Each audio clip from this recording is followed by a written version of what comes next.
এই যে এই যে এই যে এই যে এই যে বাহ, খুবই সুন্দর।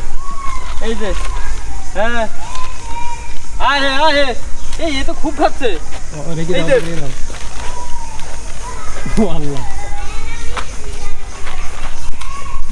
নিশ্চুপ এলাকা, ঝিঝি পোকার আওয়াজ, বিভিন্ন বন্য প্রাণীও কিন্তু এই জঙ্গলের মধ্যে আছে। আসলে আমি চাচ্ছি না যে এই জঙ্গলের মধ্যে ঢুকতে, কারণ এই জঙ্গলের মধ্যে ঢুকলে হয়তো আমি আর বের হওয়ার রাস্তা খুঁজে পাবো না। দুপাশে কিন্তু ঘন জঙ্গল আর পাখিদের কিচিরমিচির আওয়াজ, মানে খুবই চমৎকার লাগতেছে। দেখুন এই যে দুপাশে বড় বড় গাছপালা, জঙ্গল শুধু, আর পাখিদের কিচিরমিচিরের শব্দ দেখুন একবার। আর মাঝখান দিয়ে চলে গেছে মেন রাস্তা, দেখুন পীরঢালা মেন রাস্তা। আর আমাদের সরাসরি এই রাস্তা ধরে গেলে যাওয়া যাবে জামালপুর এবং শেরপুর। আনারস চত্বর থেকে মধুপুরের আপনার হচ্ছে অটো নিয়ে যাচ্ছে এখন মধুপুরের জাতীয় উদ্যানে, যেটা আমাদের অটো ভাড়া নিয়েছে আনারস চত্বরের ওখান থেকে 80 টাকা ভাড়া নিয়েছে। আমাদের মোটামুটি 18 কিলোমিটার, সময় আমাদের লাগতে পারে আধা ঘন্টা সময় লাগতে পারে। এই যে আমার মামা, মামা একটু হাই। আমার নাম কি মামা? আমার নাম আরিফুল পিন্টু। আচ্ছা আচ্ছা, আজকে আমরা কোথায় যাচ্ছি মামা? আমরা ডেঙ্গি গাছ আছি। আচ্ছা আচ্ছা। আর আসলে আমার কাছে খুবই দারুণ লাগতেছে যে এই জায়গার রাস্তাগুলো দেখে, আমাদের দুপাশে জঙ্গল আর উঁচু উঁচু গাছপালাগুলো দেখে যা চমৎকার লাগতেছে। যে দেখুন যে দুপাশে কিন্তু ঘন জঙ্গল আর পাখিদের কিচিরমিচির আওয়াজ, মানে খুবই চমৎকার লাগতেছে। দেখুন এই যে দুপাশে বড় বড় গাছপালা, জঙ্গল শুধু, আর পাখিদের কিচিরমিচিরের শব্দ দেখুন একবার। আর মাঝখান দিয়ে চলে গেছে মেন রাস্তা, দেখুন পীরঢালা মেন রাস্তা। আর আমাদের সরাসরি এই রাস্তা ধরে গেলে যাওয়া যাবে জামালপুর এবং শেরপুর। আমরা অবশেষে পৌঁছাই গেছি, মোটামুটি আমাদের 40 মিনিট সময় লাগছে অটো করে। আপনারা বাসে করেও আসতে পারবেন, যেহেতু এদিক দিয়ে পড়ছে জামালপুর শেরপুর, এদিক দিয়ে কিন্তু হাইওয়ে রাস্তা, আপনারা বাসে করেও আসতে পারবেন। যেটা হচ্ছে আনারস চত্বরের ওখান থেকে অ্যাভেলেবল আপনারা বাস, সিএনজি সব কিছু পেয়ে যাবেন। তো যাক, অনেক ভালো লাগছে। আর এসেই আমরা দেখতে পাচ্ছি যে দেখুন সব বানর, এই যে দেখুন ওই যে পিচ্ছি পিচ্ছি সব বানরগুলো দেখুন একদম রাস্তার পাশে। এই যে একটা বসে আছে প্রাচীরের উপরে, এই এই যে ওর মনে হচ্ছে খুবই মন খারাপ কি, দেখুন খুবই চমৎকার, একদম মেন রাস্তার পাশে। এইটা সেই জাতীয় উদ্যান। কি কাকা ভালো আছে? এই যে দেখুন এই যে রাস্তার আশেপাশে সব বানর, ওই যে আনারস খেতে দিচ্ছে, দেখুন এই যে আনারস নিয়ে চলে যাচ্ছে, দেখুন সব ঘন জঙ্গল দেখুন এই যে। আর তার পাশে হচ্ছে এই যে তার মূল গেটটি জাতীয় উদ্যানের। আর আপনারা এখানে ঢুকে প্রবেশ করার সময় কোনটার কত টাকা ভাড়া সব কিছুই দেখতে পাচ্ছেন। প্রাপ্তবয়স্কের জন্য 20 টাকা, 12 বছর উঠতে 10 টাকা। আর এই যে দেখুন সব কিছু বিদেশি নাগরিকদের জন্য 200 টাকা, হ্যাঁ সব কিছু। তো এই যে এখন আমরা ভিতরে প্রবেশ করবো। কি কাকা ভালো আছেন? আলহামদুলিল্লাহ। কত টাকা? 20 টাকা। 20 টাকা করে? হ্যাঁ, আমরা স্টুডেন্ট, আমাদের জন্য কম হবে না? স্টুডেন্ট হলে তো কিছুটা কম হবে। এই যে স্টুডেন্ট নেন, 10 টাকা নেন। হ্যাঁ বিসমিল্লাহ। আচ্ছা, খুশি? আলহামদুলিল্লাহ। আচ্ছা যাক, তো আমরা এখন ভিতরে ঢুকতেছি সেই জাতীয় উদ্যানের। সব গাছপালা আর শুধু বানর সব। এই যে এখানে অনেক কিছুই নিষেধাজ্ঞা করা হয়েছে। এই যে দেখুন যেখানে সেখানে ময়লা ফেলবেন না, আগুন ধরাবেন না। আর এখান থেকেই যে টাওয়ারটি দেখতে পাচ্ছেন, এখান থেকে সব কিছু ভিউ কিন্তু মোটামুটি দেখা যায়। তো যাক, আগে একটু ঘুরিয়ে দেখি, তারপরে আমরা এই বিল্ডিংটার উপরে একটু, টাওয়ারটার উপরে উঠে একটু আপনাদের দেখাবো। ও আর এদিকে শুধু পাখিদের কিচিরমিচিরের শব্দ, অনেক কিচিরমিচির, জানি না এটা কি পাখি বা কোন প্রাণী এরকম কিচিরমিচির শব্দ করতেছে। এই যে দেখুন আমাদের সামনেও বানর,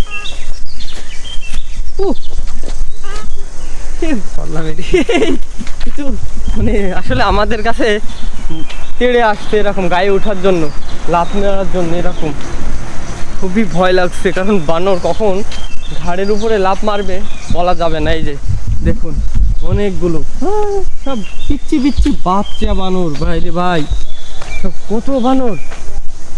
হ্যাঁ এই যে দেখুন, এই যে কিচির মিচির,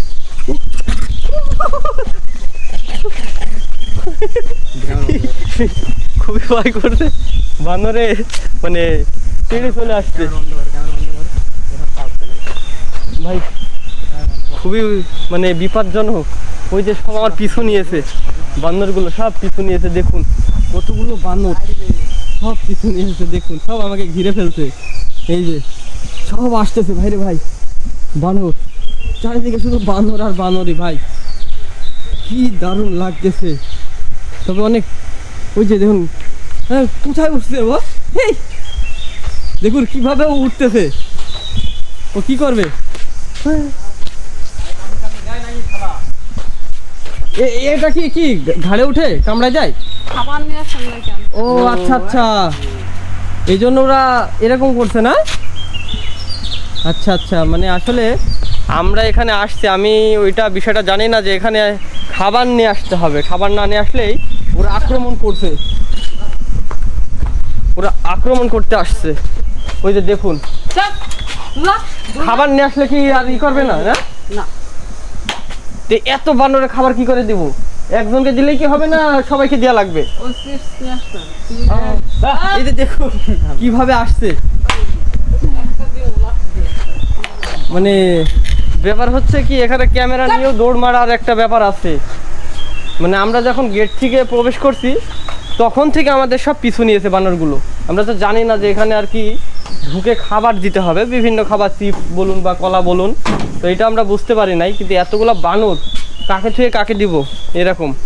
তবে রিক্স আছে, এদের কাছে সাবধানে থাকাটাই ভালো। পিচ্ছি পিচ্ছি বানর আমার ক্যামেরা নিয়েও দৌড়াতে পারে। ওই যে দেখুন সব ঘিরে ফেলছে আমাকে, দেখুন ওই যে সব চলে আসছে পিচ্চিরা, কতটুকু বানর দেখুন পিচ্ছি, মানে খাবার না দেওয়ার কারণে ওরা আমাকে সব ঘিরে ফেলছে, শুধু আক্রমণ করতে যাচ্ছে। এবার দেখি খাবার দিতে আসছে, এবার খাবারের জন্য সবাই এই যে দৌড়ায় আসতেছে আমার কাছে, এই যে খাবার খাবার চিপস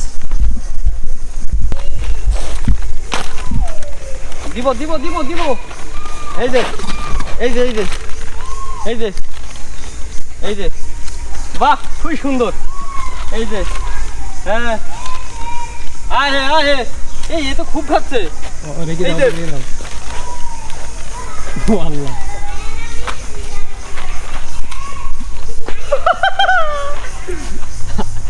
আমি কি দেবো বাদাম প্যাকেট দিবে কি তো ভাই,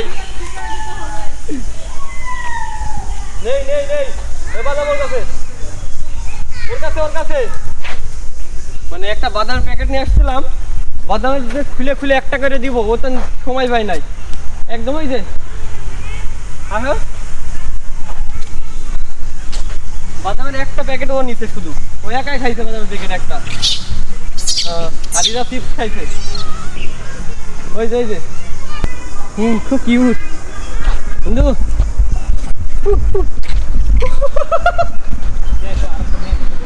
মানে আসলে খুবই মজাও লাগছে যে এরকম করে তাদের জন্য খাবার নিয়ে আসছি। খাবার দিলে কিন্তু তারা খুবই খুশি হচ্ছে, তখন কিন্তু আর কিছু বলছে না যে আমি এখন খাবার নিয়ে আসছিলাম, তো আমাকে আর কিছু বলছে না। জাতীয় উদ্যানের যেসব আর কি গাছপালাগুলো আছে, ঘন জঙ্গল, যেহেতু মধুপুরের আপনার আসলে আপনার এরকম ঘন জঙ্গল দেখতে পারবেন, যেটা হচ্ছে মেন সড়ক, একদম মাঝখান দিয়ে মেন রাস্তা চলে গেছে, মেন রাস্তার একদমই পাশ ঘেঁষে শুধু জঙ্গল আর জঙ্গল, ধুধু।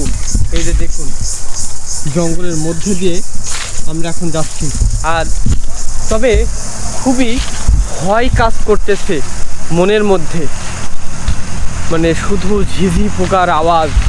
আসলে মানে এই জঙ্গল মানে শেষ করা যাবে না পায়ে হেঁটে, এমন একটা ব্যাপার, শুধু জঙ্গল আর জঙ্গল দেখুন।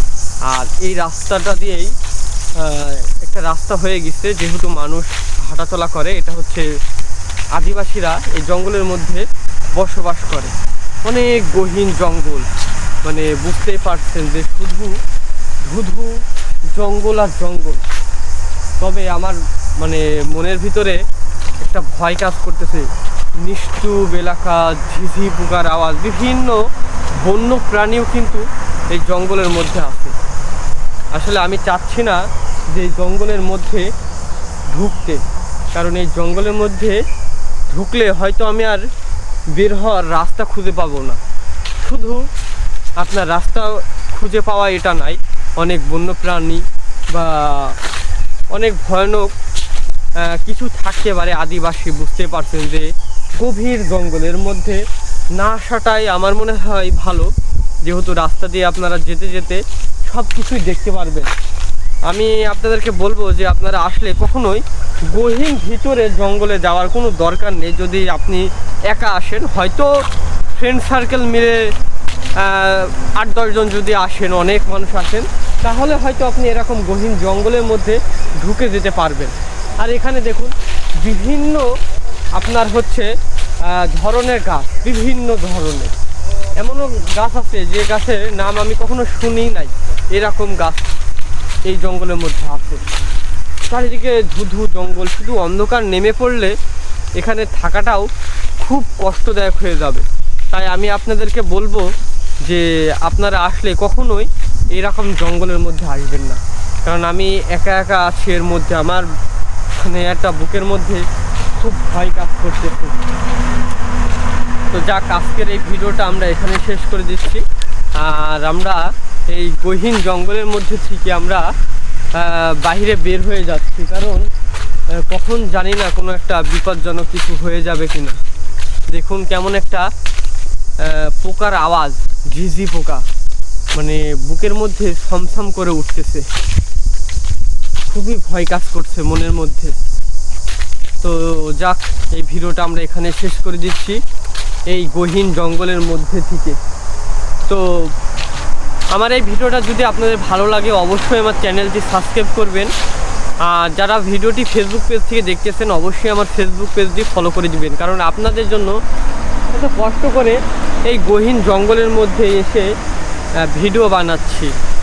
তো সবাই ভালো থাকবেন, সবাই সুস্থ থাকবেন। আর যারা টাঙ্গাইল জেলা থেকে দেখতেছেন, অবশ্যই একটু কমেন্ট করবেন। ওকে।